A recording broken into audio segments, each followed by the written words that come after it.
जब मैं थकी हारी कॉलेज से घर आई तो घर पर पापा को देखकर हैरान थी, क्योंकि पापा तो इस वक्त ऑफिस में थे। आज भरी दोपहर में घर कैसे चले आए? गर्मी और पसीने की वजह से मेरी हालत बहुत खराब थी। पापा ने मुझे गहरी नज़र से देखा, जैसे कि मुझे अंदर से झांक रहे हो।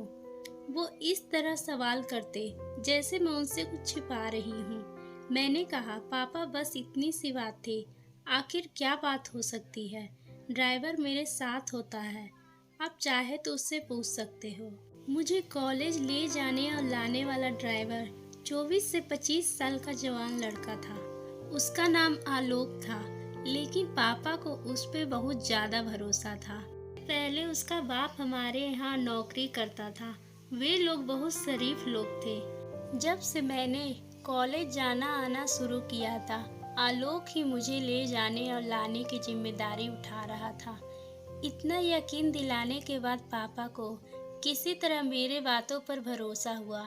फिर उन्होंने कहा, ठीक है, कमरे में जाओ और फ्रेश होकर आओ, फिर साथ बैठकर खाना खाते हैं। पता नहीं क्यों पापा को मुझ पे भरोसा नहीं था। जब मेरा गुस्सा थोड़ा ठंडा हुआ तो मैं फ्रेश होकर बाहर खाना खाने डाइनिंग टेबल पर आके बैठ गई। पापा बार बार मेरी तरफ देख रहे थे, जैसे लगता था वो मुझसे कुछ कहना चाहते हैं। मैंने कई बार उनसे पूछा कि आखिर क्या बात है, पर उन्होंने मेरी बात का कोई जवाब नहीं दिया। जब से माँ इस दुनिया से गई थी, पापा ने ही मुझे पाल पोस के बड़ा किया था। माँ की मौत के वक्त मेरी उम्र लगभग 10 साल की थी, पर अब मेरी उम्र 17 साल की हो गई। पापा हर वक्त मेरे साथ सख्ती से पेश आते। उनके इस रवैये से मैं अपने ही घर में घुटन महसूस करती। कॉलेज में मेरी एक दोस्त थी, श्वेता। उससे मेरी गहरी दोस्ती थी। कभी कभार श्वेता के घर चली जाती। श्वेता का एक भाई था, आशुतोष।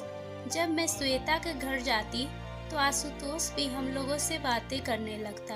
कभी कभी आशुतोष श्वेता को कॉलेज छोड़ने आता था।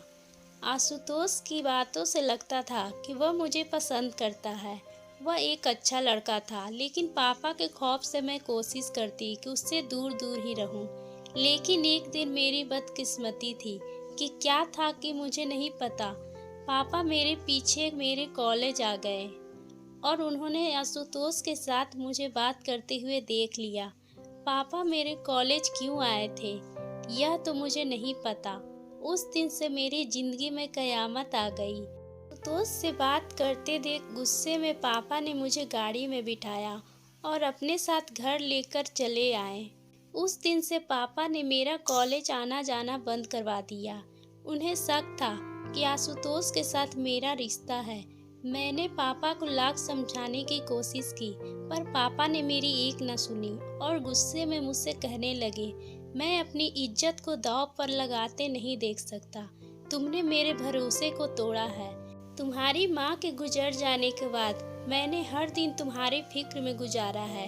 इतनी पाबंदियों के बाद तुमने आज मेरे मुंह पर कालिख लगा दी। पापा की इस बात से मुझे अंदर से झकझोर कर रख दिया।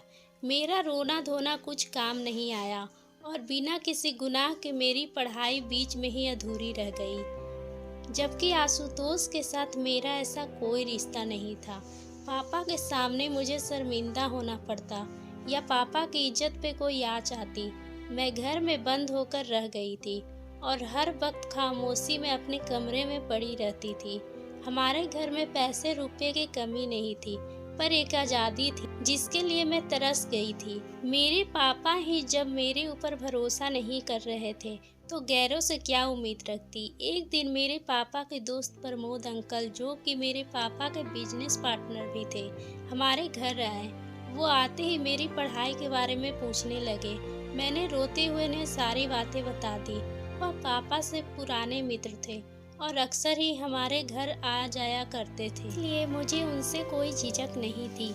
मैं अपने दिल की हर बात उनसे आसानी से बता दिया करती थी। प्रमोद अंकल को जब मेरी पढ़ाई के बारे में पता चला तो उन्होंने समझाते हुए मुझसे कहा, तुम फिक्र मत करो, तुम्हारे पापा से बात कर, मैं तुम्हारी पढ़ाई फिर से चालू करवा दूंगा। प्रमोद अंकल की बातें सुनकर मुझे थोड़ी तसल्ली हुई, क्योंकि पापा प्रमोद अंकल की हर बात मानते थे। प्रमोद अंकल किसी दिन पापा से यह बात करते इससे पहले मेरी जिंदगी ने एक नया मोड़ ले लिया था। एक दिन रात के वक्त मैं गहरी नींद में सोई हुई थी। पापा अचानक मेरे कमरे में आए तो मेरे मोबाइल की घंटी बज रही थी। तो पापा ने मेरे मोबाइल को उठाया तो फ़ोन पर आशुतोष था।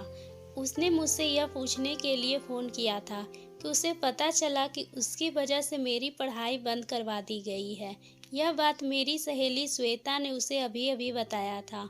उसे बुरा लगा, इसलिए उसने फ़ौरन फ़ोन किया, लेकिन पापा ने उस फ़ोन का गलत मतलब निकाल लिया। मेरा आशुतोष के साथ कोई गहरा रिश्ता है। उस रात से पापा ने मेरा मोबाइल भी छीन लिया और मुझे कमरे से बाहर निकलने तक का मना कर दिया। यह सब होने के बाद मैं सारा वक्त कमरे में रहती। कभी कभार प्रमोद अंकल आते तो उनसे कमरे में ही मिल लेती। वह मुझे समझाते हुए कहते, बस कुछ दिन और इंतजार कर लो, तुम्हारे पापा को तुम्हारी पढ़ाई के लिए मना लूँगा। अभी इन सब को 3 महीने गुजर गए थे कि अचानक मेरी तबीयत खराब होने लगी। ऐसा लगता था मेरा सर भारी हो रहा है और मुझे चक्कर आ रहा है। पापा ने जैसे ही मेरी तबीयत बिगड़ी हुई देखी तो उन्हें यकीन हो गया कि मैं प्रेग्नेंट हूँ।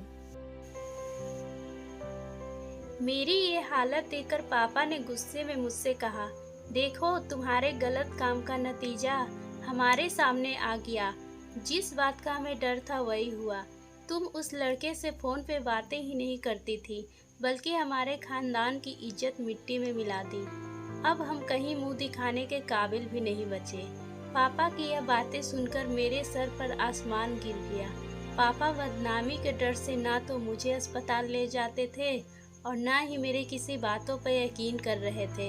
यह सब होने के बाद पापा ने तुरंत फ़ोन कर प्रमोद अंकल को घर पर बुला लिया और उन्हें भी यह खबर इस तरह सुनाई कि मैं शर्म के मारे ज़मीन में धंस गई। प्रमोद अंकल भी यह खबर सुनकर परेशान हो गए और उन्होंने मेरी तरफ देखते हुए कहा, मानसी, पहले मुझे लगता था कि तुम्हारे पापा को गलत फहमी है, पर तुमने तो इनकी इज्जत मिट्टी में मिला कर रख दी। एक बार भी अपने पापा के बारे में नहीं सोचा। प्रमोद अंकल ने मेरे पापा को मशवरा दिया कि अगर तुम्हें लगता है कि तुम्हारी बेटी ने कोई गलत काम किया है तो तुम रातों रात इसकी शादी करवा दो, ताकि इस बच्चे का पिता का नाम मिल जाए। यह बात ढकी छुपी रह जाएगी और तुम बदनामी से भी बच जाओगे। मुझे प्रमोद अंकल की इस तरह की उम्मीद नहीं थी। मुझे लगता था कि शायद वह मेरी बातों को समझेंगे। पापा और प्रमोद अंकल अभी यह सब बातें कर रहे थे। आलोक उन दोनों के लिए चाय बनाकर लेके आया। आलोक के सामने देखते ही पापा ने अचानक उससे पूछ लिया, क्या तुम मानसी से शादी करोगे? पापा की यह बात सुनकर मैं सदमे में आ गई कि पापा कैसे मेरी शादी एक नौकर से करवा सकते थे, जबकि मैंने कोई गुनाह भी नहीं किया था और ना ही मैं प्रेग्नेंट थी। आलोक ने मेरी तरफ देखकर हकलाते हुए बोला, साहब आप ये कैसी बातें कर रहे हैं? मैं मानसी मैम साहब से शादी कैसे कर सकता हूँ? पापा ने आलोक को समझाते हुए कहा कि अगर तुम मुझसे शादी कर लोगे तो उसकी पूरी ज़िंदगी बदल देंगे, बल्कि उसके माँ बाप की सारी ज़रूरतें के पूरा कर देंगे। पापा के इस समझाने के बाद आलोक ने मुझसे शादी करने को तैयार हो गया और अगले 2-3 दिन में मेरी शादी आलोक से करवा दी गई। मैं चाह कर भी इस शादी को मना नहीं कर पाई और ना चाहते हुए भी आलोक से शादी कर ली। पापा ने आलोक को गिफ्ट में एक फ्लैट दिया। शादी होने के बाद आलोक मुझे उसी फ्लैट में लेकर चला गया। आलोक को मैंने अपना पति होने का हक नहीं दिया था। हम और आलोक अलग अलग कमरे में रहते थे। मैं उससे ज़रूरत की बातें करती और अपने कमरे में बंद हो जाती। आलोक को मुझसे कोई शिकायत नहीं थी। वो हर वक्त मुझे खुश रखने की कोशिश में लगा रहता। हमारी शादी को 2 महीने गुजर ही गए थे। धीरे धीरे करके मेरी तबीयत खराब होने लगी और मेरा पेट बताने लगा कि मैं पेट से हूँ, लेकिन मुझे अभी तक यकीन नहीं था कि मैं प्रेग्नेंट हूँ, क्योंकि मेरी नज़र में तो मैंने कुछ गलत काम नहीं किया था, तो मैं प्रेग्नेंट कैसे हो पाऊँगी। लेकिन जब डॉक्टर को दिखाया गया तो पता चला कि मैं 5 महीने से प्रेग्नेंट हूँ। यह सब सुनकर मैं सन रह गई, क्योंकि जब मैंने कुछ किया ही नहीं था तो आखिर यह बच्चा मेरे पेट में कैसे आया।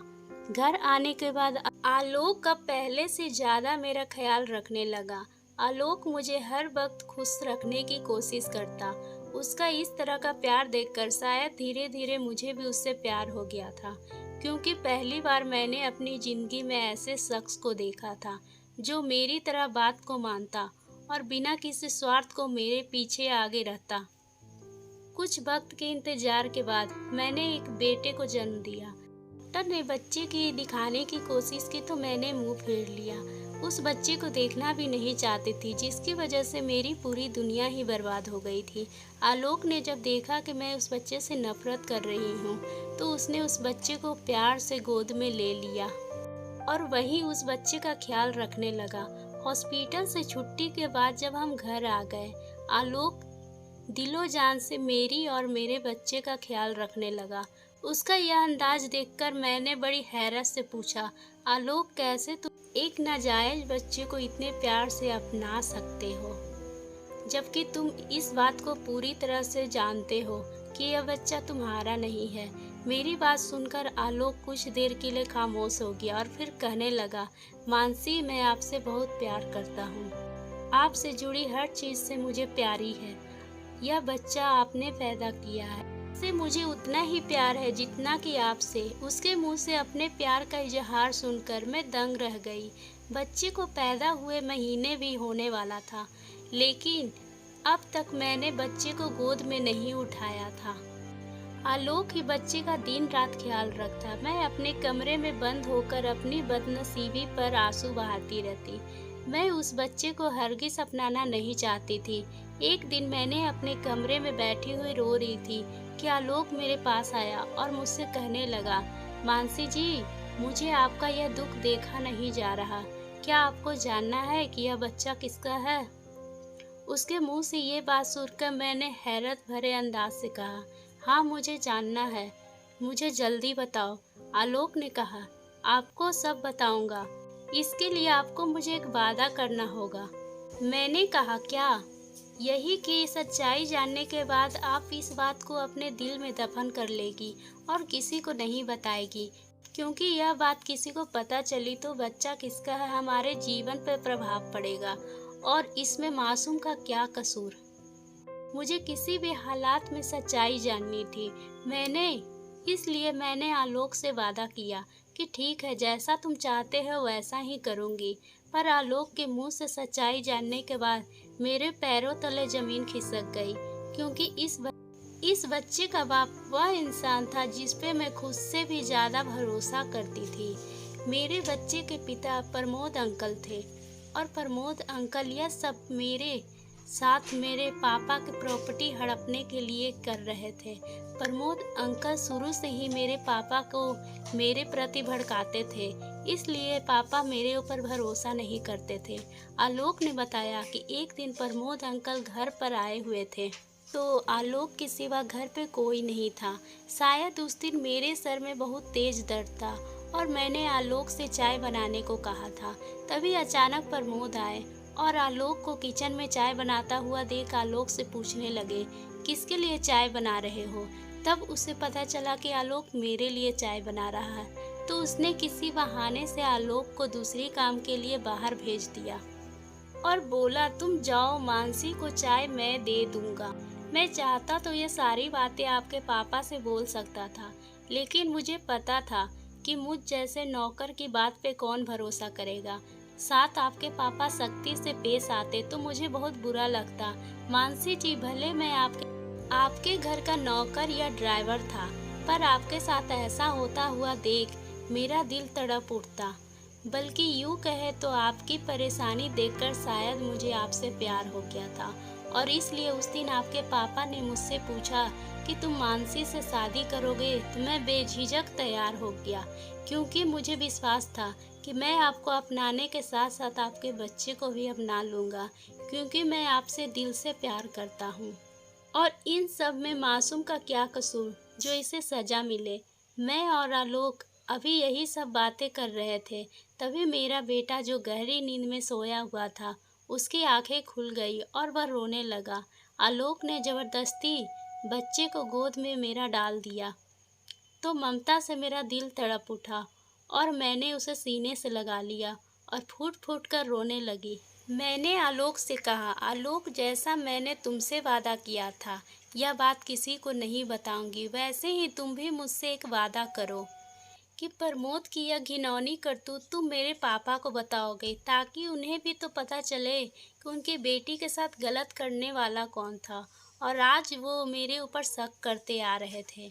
उनकी बेटी गलत नहीं थी, बल्कि उनका सबसे करीबी दोस्त गलत था, जिस पे वह खुद से ज़्यादा भरोसा करते थे। आलोक ने कहा, यह बात आपके पापा को किसी को बता दिया तो? मैंने आलोक से कहा, पापा यह बात किसी को नहीं बताएंगे, मैं पापा को समझा लूँगी, अपने लिए ना सही अपने बच्चे के लिए। बस यह बात थी, बताना चाहती थी कि उन्हें भी सच्चाई का पता चले। आलोक ने उसी वक्त फ़ोन करके पापा को बुलाया और सारी सच्चाई बताई। पापा को जब यह बात पता चली तो वह मेरे सामने हाथ जोड़कर फूट फूट कर रोने लगे और कहने लगे, मानसी मुझे माफ़ कर दो, मैंने अपनी बेटी पे भरोसा ना करके बहुत गलत किया, और अगर इस बच्चे की बात ना होती तो मैं अभी प्रमोद को जेल भिजवा देता। पापा उसी दिन मुझे और आलोक को अपने साथ लेकर चले आए और प्रमोद से सारे रिश्ते तोड़ दिए। हमने और आलोक ने एक वादा किया कि हम गैरों से ज़्यादा अपने बच्चे की बात सुनेंगे। जो मेरे पापा ने मेरे साथ किया, कोई पेरेंट्स अपने बच्चे के साथ ना करे, क्योंकि अगर मेरे पापा मुझ पे भरोसा किए होते तो आज मुझे यह सब नहीं भुगतना पड़ता।